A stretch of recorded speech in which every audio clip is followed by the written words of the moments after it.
Bismillahirrahmanirrahim. Kita mulai kuliah fisika kuantum. Kita sampai pada bab sistem kuantum paling sederhana, yaitu partikel di dalam potensial kotak satu dimensi. Pada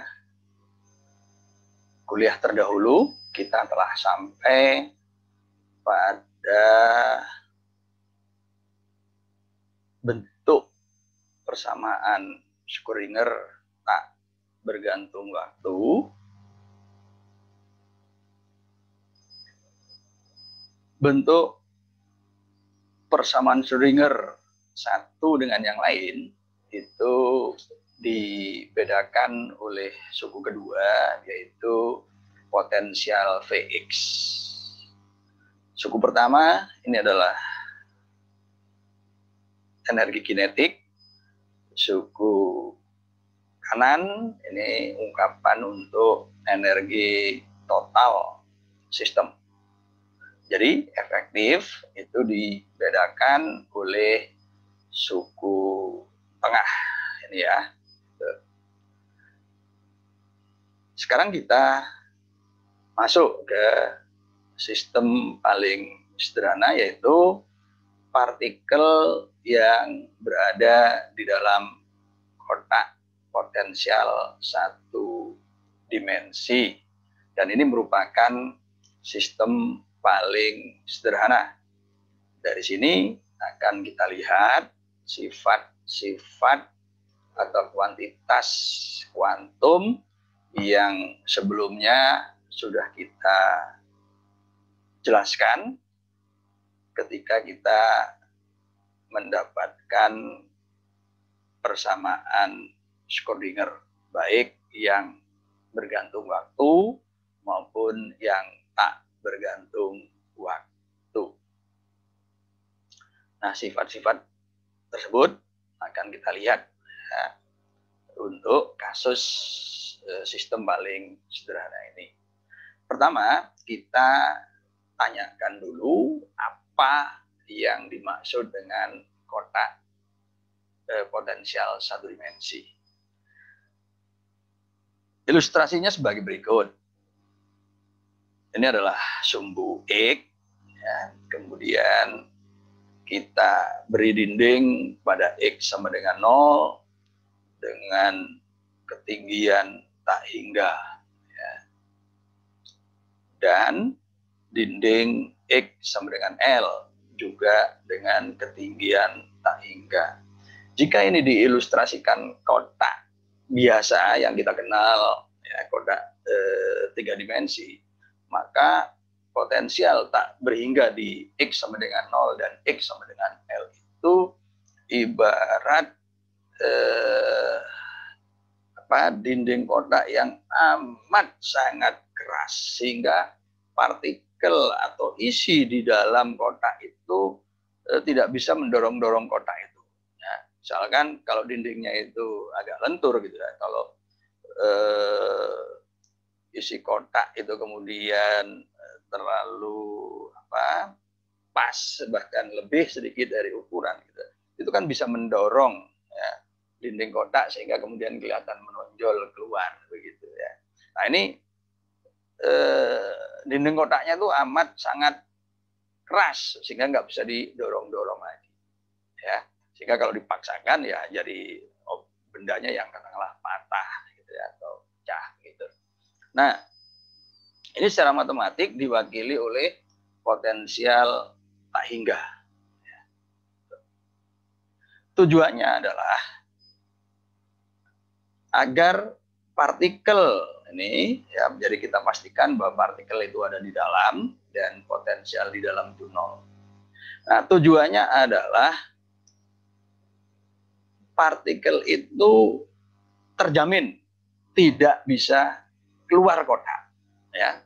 Jadi tujuan potensial tak hingga itu untuk menjamin bahwa partikel itu tidak bisa keluar kotak gitu. Jadi karena tidak bisa keluar kotak, maka fungsi gelombangnya ya di modulus absolut kuadrat dx di luar kotak itu sama dengan 0, karena ini berarti peluang partikel berada di daerah X hingga X plus dx ya. Nah, mengapa kalau tinggi potensial tak hingga itu terjamin bahwa partikel itu tidak bisa keluar? Kita mempunyai apa yang disebut dengan prinsip ketaktentuan Heisenberg. Ya. Nah, menurut prinsip ketaktentuan Heisenberg ini, yaitu delta E kali delta X, delta E kali delta T lebih besar sama dengan H coret per 2. Itu artinya, andai dinding potensial ini berhingga, ya meskipun sangat besar, lebih besar dari energi partikel E, partikel ini dapat meminjam energi sebesar delta E sedemikian rupa sehingga energi totalnya sekarang E plus delta E itu lebih besar dari potensial kotak. Karena itu partikel ini bisa melompati, bisa menembus.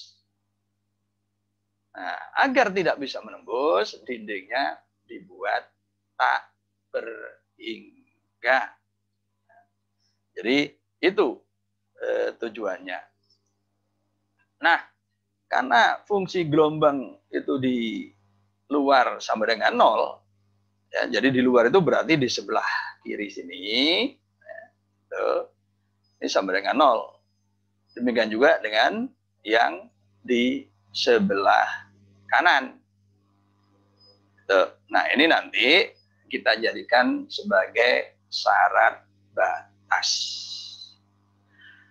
Selanjutnya, kita tuliskan persamaan Schrödinger. Karena potensialnya sama dengan 0, maka persamaan Schrödinger-nya berbentuk sederhana berikut. Tanpa potensial. Kita tuliskan dalam bentuk seperti ini, kemudian kita sederhanakan dengan K kuadrat sama dengan 2ME per H coret kuadrat dan merupakan kuantitas positif. Karena persamaan ini adalah persamaan diferensial orde 2, jadi persamaan diferensial orde 2, ini negatif K kuadrat, maka solusinya, ya, karena ini negatif K kuadrat, solusinya adalah fungsi sinusoidal.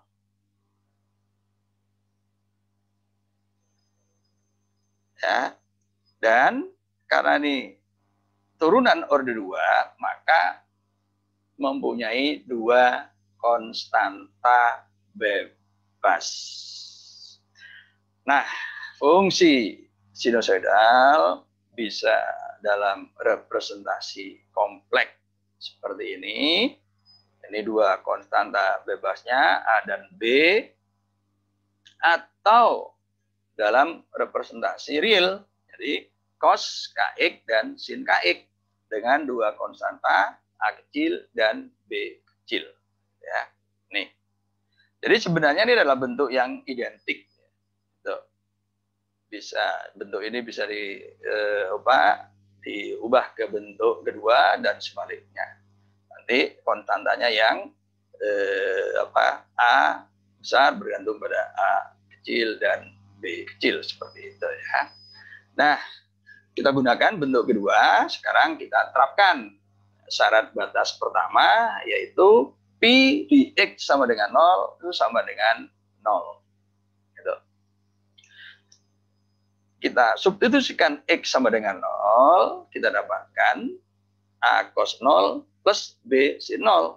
Sin 0 itu 0, cos 0 itu 1. Sehingga A sama dengan 0. Dengan demikian, Px sama dengan B sin Kx. Gitu. Selanjutnya, terapkan syarat batas kedua, yaitu dx sama dengan L. Jika kita substitusi X sama dengan L, maka kita peroleh bentuk ini. Nah, sekarang ada dua pilihan. Yang mana yang akan kita buat sama dengan 0? Kalau B dipilih sama dengan 0, maka fungsi gelombangnya itu selalu 0. Itu berarti partikel tidak ada di dalam kotak. Ya, pengertian fisiknya dari interpretasi Max Born, interpretasi Copenhagen, ya, gitu. Nah, itu artinya solusi ini tidak sesuai dengan asumsi fisik awal bahwa partikel itu ada di dalam kotak. Karena itu yang harus kita pilih adalah sin KL sama dengan 0, dan itu dipenuhi kalau KL sama dengan NP atau K sama dengan NP per L. Nah, selanjutnya kita substitusikan. Nah, jadi kita peroleh solusinya yang berbentuk ini. Nah, sekarang masih ada satu konstanta yang tersisa, yaitu B. Nah, bagaimana menentukan B? Nah, ini kita terapkan ya, apa yang sudah kita ketahui, yaitu syarat normalisasi. Nah, fungsi gelombangnya kita tuliskan Px dengan indeks n, karena solusinya mengandung n, dan n ini kita sebut sebagai bilangan kuantum, ya. Dan n itu tidak boleh sama dengan 0, ya. Jadi n itu adalah bilangan bulat, 1, 2, 3, dan seterusnya, tidak boleh sama dengan 0. Sebab kalau sama dengan 0, fungsi ini juga akan selalu 0. Lagi-lagi akan bertentangan dengan asumsi awal bahwa partikel itu ada di dalam kotak, gitu ya. Nah, normalisasi itu berarti integral dari min tak hingga sampai tak hingga fungsi ini sama dengan 1. Kita substitusikan ya, Pn itu adalah ini. Nah, kemudian kita evaluasi ya. B-nya ini secara umum itu adalah kompleks. Jadi ini sin kuadrat karena ini real, begitu. Nah, selanjutnya kita uraikan. Ya. Kalau kita uraikan, kita dapatkan bentuk ini. Maaf, di sini ada n, ya, 4. 4-nya ini adalah 2n, ya. Ini adalah 2n, begitu. Nah, kemudian kita uraikan, ya. Jadi sekali lagi, mohon maaf, ya, ini 2n pi, ya. Ini juga begitu, ini 2n pi, gitu, ya. Tetapi kalau kita substitusi, ya, L ini akan coret, jadi ini ada 2n pi. Sin 2np karena bulat itu akan sama dengan 0. Jadi kontribusi suku kedua ini akan sama dengan 0, ya. Sin 0 juga 0. Sedangkan suku pertama, ya, X itu masukkan sama dengan L, jadi akan memberi L per 2 gitu. Karena kalau masukkan 0 itu tidak memberi kontribusi. Kita peroleh bentuk ini, dan ini sama dengan 1. Karena itu ya, B itu sama dengan akar 2 per L. Dengan demikian solusi solusi kita itu adalah untuk fungsi gelombangnya Pnx sama dengan akar 2 per L sin Np per Lx. Dan energinya ya, kita beri indeks N karena bergantung pada N. Kita substitusikan K-nya tadi, kita peroleh berbentuk seperti ini. Nah, untuk N sama dengan 1, ini disebut sebagai keadaan dasar atau ground state. Dan energinya adalah energi keadaan dasar. Nah, itu solusinya. Nah, ilustrasi solusinya adalah sebagai berikut ya. Dengan E ini tadi adalah E1, yaitu sama dengan Pi kuadrat H bar H coret kuadrat per 2 ml kuadrat. Nah, energinya hanya dapat mempunyai E, 4E, 9E, 16E ya, dengan E ini tadi adalah E1 begitu. Nah, fungsi gelombangnya ini adalah Pi1 ya. Pi1 sin Pi per Lx. Jadi ada satu perut gitu. Kemudian ini adalah Pi2 ya. Ada 2 perut ya. Ada satu yang berpotongan di X sama dengan 0 begitu. Ya. Ini adalah Pi3, ada 3 perut, ya. Ada 2 titik potong di X sama dengan 0. Ini adalah Pi4, ada 4 perut dengan 3 titik potong di 0. Ya. Nah, kalau keadaan terendah tadi disebut, keadaan terendah itu artinya keadaan dengan energi paling kecil, itu disebut keadaan dasar. Maka keadaan-keadaan di atasnya itu disebut keadaan tereksitasi pertama, keadaan tereksitasi kedua, keadaan tereksitasi ketiga, dan seterusnya. Jadi inilah ilustrasi fungsi gelombang dan energi sistem ya, partikel di dalam kotak. Ini menariknya ya. Jadi energi-energi itu tidak bisa mempunyai energi yang kontinu. Ya, misalkan 1,1 E, 1,001 E, nggak bisa ya. Hanya E, 4E, 9E, 16E ya, atau E itu tadi adalah E1 ya. Jadi E1, 4E1, 9E1, 16E1 dan seterusnya begitu. Nah, ini ilustrasinya.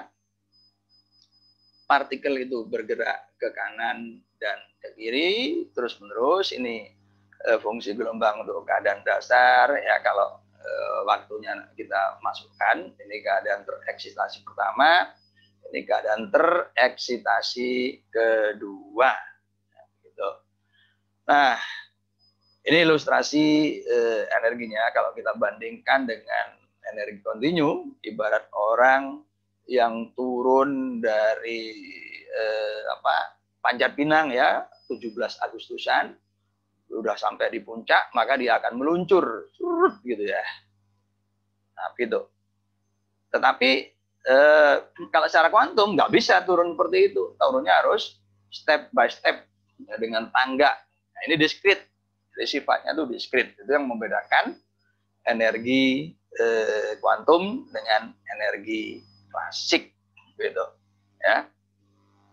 Nah, itu fungsi gelombang dan energinya.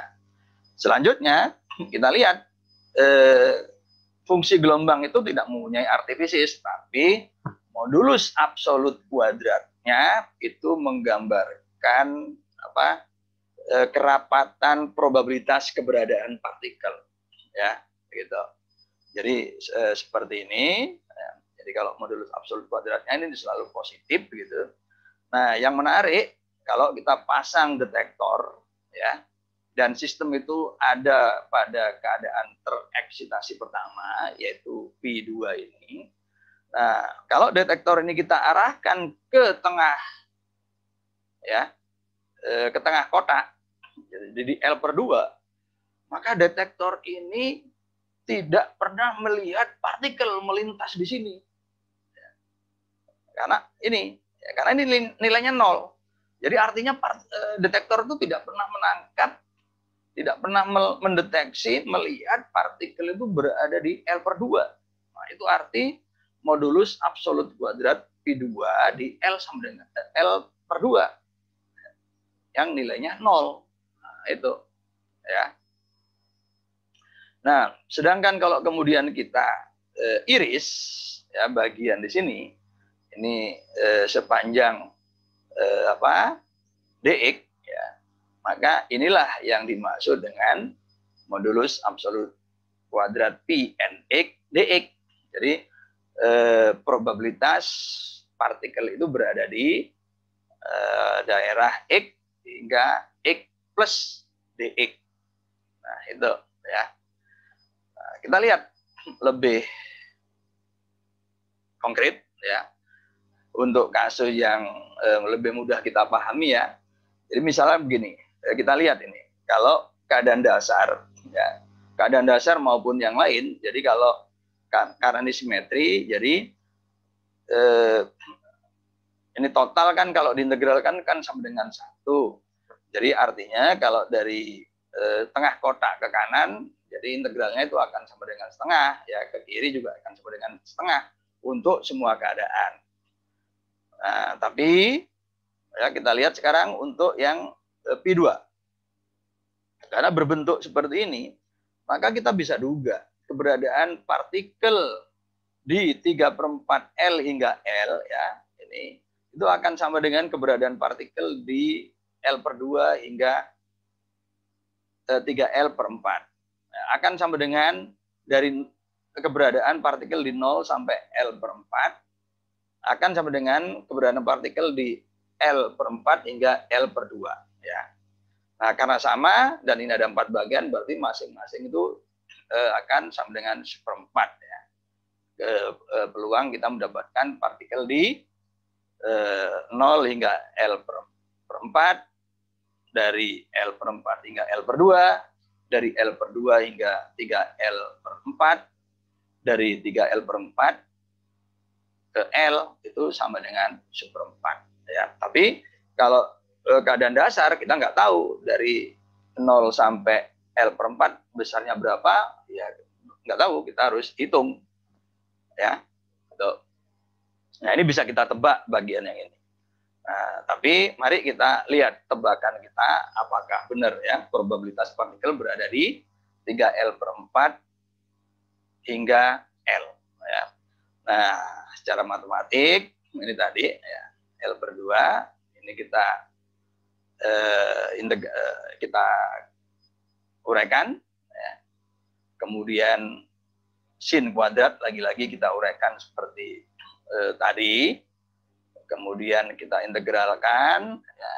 Nah, ini kita masukkan syarat batasnya, lagi-lagi yang di sini ini 0, ya. Ini menghasilkan nilai 0, sedangkan yang di sini ini adalah L dikurangi 3L/4, ya. Jadi L itu 1, ya, sedangkan L ini sama 3/4, ya, sehingga hasilnya ini adalah L/4 bagi L, jadi ini akan 1/4 karena suku kedua itu sama dengan 0, ya. Nah, jadi sesuai dengan dugaan kita. Jadi kemungkinan partikel berada di 3L/4 hingga L itu adalah 1/4 ya. Kalau partikel itu ada dalam keadaan tereksitasi pertama, begitu ya. Nah, berikutnya ya, kita ringkas ya. Jadi kalau secara klasik ya, kita bisa tahu posisi ya, bahkan momentumnya setiap saat ya, setiap waktu itu kita tahu. Nah, ini. Tapi secara kuantum kita nggak pernah tahu kepastiannya. Kita hanya tahu secara probabilistik. Kita hanya tahu kemungkinannya. Itulah sebabnya fisika klasik itu disebut bersifat deterministik. Sebaliknya teori kuantum itu disebut probabilistik. Ya, begitu ya. Nah, karena partikel itu bolak-balik ke kanan dan ke kiri, ya. Nah, sekarang kita evaluasi nilai ekspektasi posisi atau nilai rata-rata keberadaan partikel. Itu berapa? Ya. Nah, dari rumusan terdahulu, jadi ini ekspektasi posisi, ya, ini operator, begitu. Kita substitusikan, ya, ini sekali lagi kita tinjau keadaan 2, ya maaf, ini adalah pi, gitu. Keadaan 2 menjadi 2pi, gitu. Nah, kalau kita uraikan, ini ada 4pi, ya, setengah, gitu. Nah, kita dapatkan, ya, ini tadi, jadi kalau ini kemudian kita uraikan, ya, evaluasi, ini ada beberapa langkah sebenarnya, itu akan kita dapatkan bahwa rata-rata partikel itu akan tampak di tengah. Ya, karena apa? Karena ke kanan dan ke kiri sama. Ya, jadi rata-rata itu kelihatannya akan di tengah, begitu ya. Nah, sedangkan momentumnya karena partikel itu ke kanan dan ke kiri dengan kemungkinan yang sama, dan kita tahu bahwa momentum itu adalah kuantitas vektor, maka kalau ke kanan dan ke kiri itu berarti kan apa? Menjadi pengurangan ya, karena vektor. Dan karena probabilitas kanan dan kiri itu sama, maka pengurangannya itu akan menghasilkan 0, begitu. Jadi secara intuitif nilai rata-rata momentumnya itu sama dengan 0. Tapi mari kita lihat secara eksplisit, ya. Kita tinjau kasus khusus, yaitu kalau partikel berada dalam keadaan tereksitasi pertama. Nah, maka ini kita turunkan, ya, ini operator momentum. Nah, kita dapatkan ini sin cos, ya. Nah, ini jadi sama dengan D sin ini, jika ini kemudian kuadrat, gitu ya. Nah, nilainya nanti kalau sin kuadrat, begitu, untuk L dan 0, ya, itu sin 2pi, ya, kuadrat, ya. Itu 0, lalu sin 0 juga 0, maka nilainya nanti akan sama dengan 0 sesuai dengan intuisi atau feeling kita, gitu ya. Nah, jadi itu nilai rata-rata atau nilai harap posisi dan momentum, ya. Sampai di sini ada pertanyaan, ya. Nah, baik, kita kita tunda sampai selesai, ya. Selanjutnya setelah kita bahas nilai ekspektasi, nilai harap, apa kuantitas yang perlu kita ketahui, ya. Baik, kita lihat sifat fungsi gelombang ya, sifat fungsi gelombang. Gitu. Kalau fungsi gelombang ini kita kalikan dan kemudian kita integralkan di seluruh area kotak, yaitu 0 hingga L, maka kita dapatkan bentuk ini. Ya. Nah, sin, ya, ini anggap saja ini A, ini B. Ya, kalau K tidak sama dengan N, sin A kali sin B, ya, itu akan sama dengan setengah. Ya. Cos A kurang B, ya, kurang cos A plus B, gitu ya. Tuh. Nah, ya, itu. Nah, maaf, ini harus dicoret, ini harus dibuang, ini suku ekstra ini, begitu. Nah, kemudian ini kita integralkan. Ya, kalau kita integralkan, ya, maaf, ini ada yang keliru ya. Jadi ini harusnya plus, ini harusnya negatif ya, negatif gitu. Nah, kemudian kita masukkan nilai ini. Ya, kalau kita masukkan nilai X sama dengan L, maka hasilnya nanti adalah ini. K kurang N Pi. Ya, gitu. Dan sin 0 gitu ya. Ini juga begitu. Kita lihat. Gitu. Ya. Ya. Ini tandanya ini positif, ini negatif. Tapi ini bilangan bulat kali pi, sin bulat pi itu 0, sin 0 juga 0, ini juga 0. Ya. Sehingga ini sama dengan 0 kalau K tidak sama dengan N. Kalau untuk K sama dengan N, ya, ini tidak 0. Ini 0, ya, 0 per bilangan, ini 0. Tapi yang sini, ini 0, ya. Sin 0, ini juga 0, lalu kalau ini sama, ini 0. Jadi 0 per 0 hasilnya. Karena 0 per 0, kita nggak tahu. Kita perlu mekanisme lain untuk menghitung ketika K sama dengan N. Ya, kita lihat, kalau K sama dengan N, sampai bentuk ini tadi, kita biarkan saja. Ya. Ini tetap. Kemudian kita ambil K sama dengan N, berarti ini sama dengan 2K, ini sama dengan cos 0. Ya. Cos 0 itu sama dengan 1. Gitu. Sehingga kalau kita integralkan, sekali lagi, suku yang ini tadi yang menghasilkan 0, karena ini jadi sin, ya, nanti substitusinya adalah sin bulat pi dan sin 0. Tapi ini cos 0, 1, diintegralkan adalah X. Ya. Gitu. Nah, ini. Nah, suku kedua ini akan menghasilkan nilai 0, tapi yang di sini menghasilkan L. L per L itu sama dengan 1. Ya. Nah, ini sama dengan 0, ini sama dengan 1. Jadi, kalau K sama dengan N, itu sama dengan 1. Sehingga, ya, kita simpulkan bahwa integral ini akan sama dengan 0 jika K tidak sama dengan N, dan sama dengan 1 jika K sama dengan N.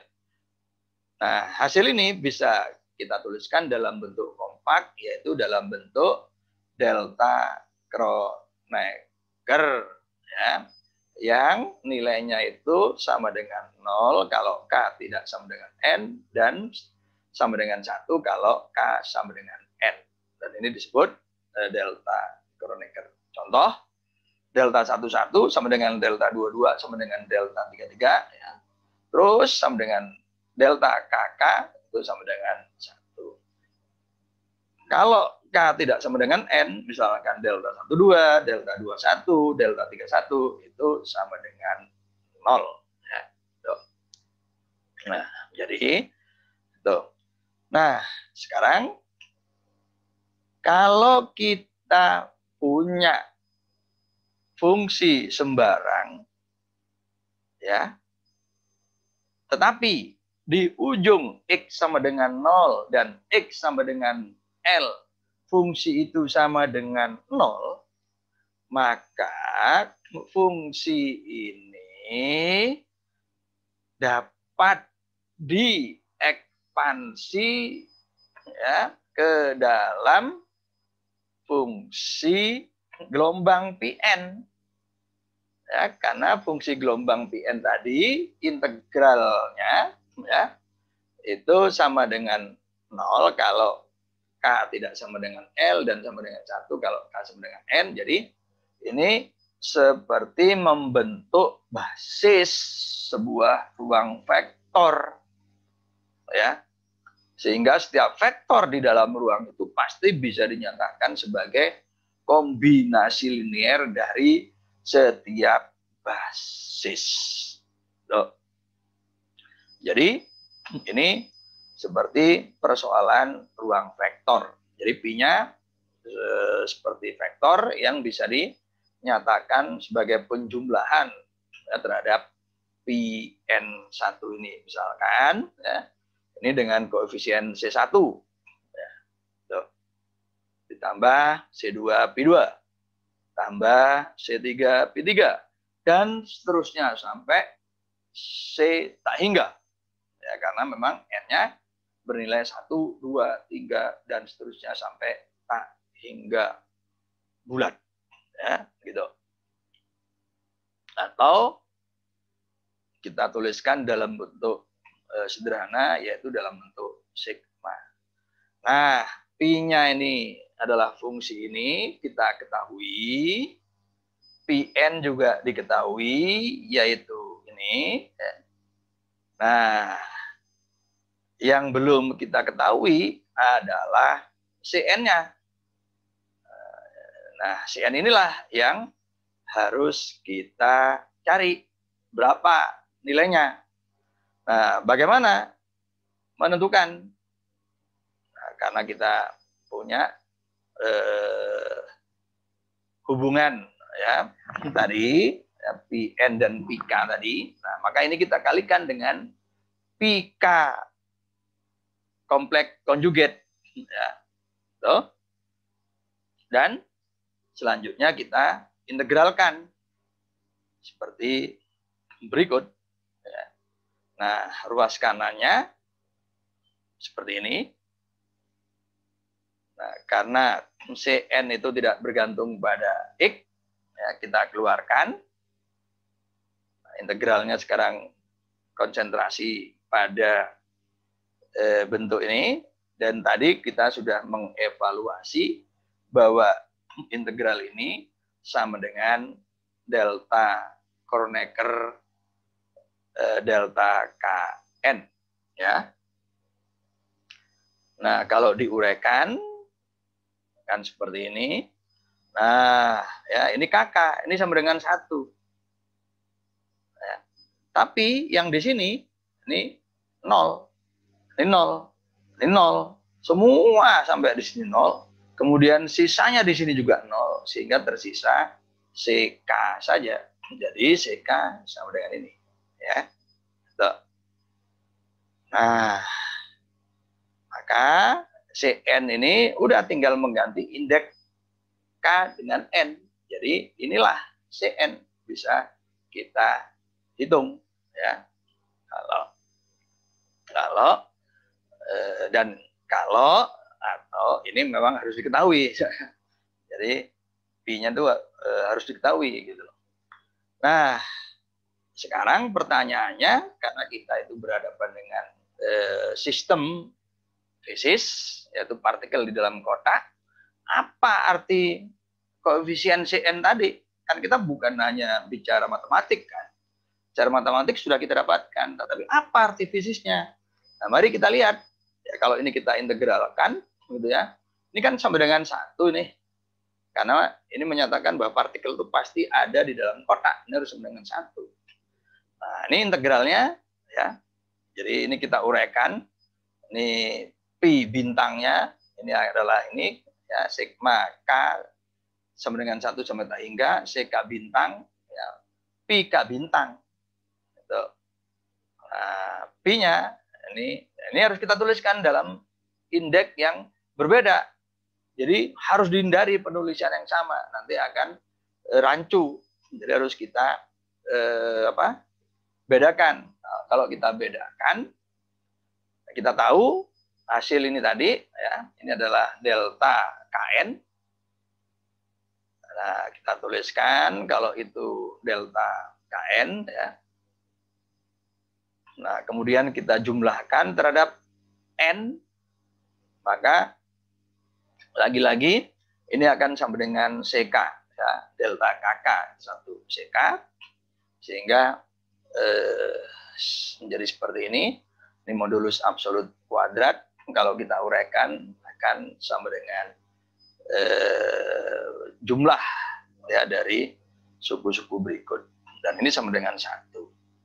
Ini menyatakan, jadi ini kita dapat interpretasi, ya, bahwa C1 modulus absolut kuadrat itu berarti probabilitas sistem Px tadi itu, ya, mempunyai keadaan dasar, yaitu sebesar C1 kuadrat ini, ya. Tuh. Sedangkan kontribusi keadaan tereksitasi pertama itu adalah C2 kuadrat ini, ya. Tuh. Dan seterusnya. Inilah arti fisis CK, ya. Tuh. Jadi seperti itu, ya. Nah, selanjutnya,